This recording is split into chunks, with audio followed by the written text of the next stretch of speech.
সবাই আমরা এক, ঐক্যবদ্ধ থাকতে হবে। সীসা ঢালা প্রাচীরের মতো বিশ্বনবী এসেছেন মিলাতে, বিষ্ণু ঈসা ইসলাম আলাদা করতে আসেন নাই। আমরা আলাদা করতে পছন্দ করি।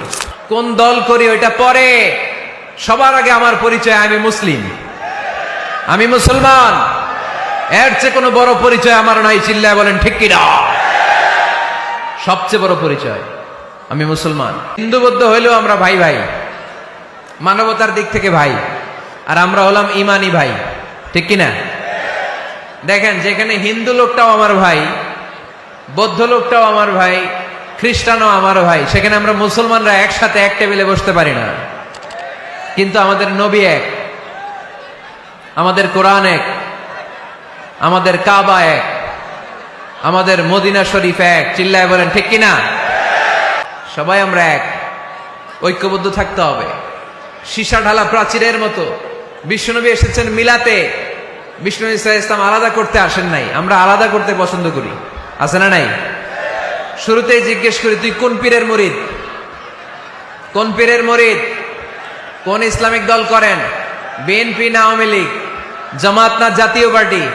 আছে না নাই? ভাগাভাগি।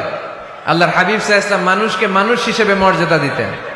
এক ইহুদির লাশ দেখে আল্লাহর হাবিব দাঁড়িয়ে গেলেন।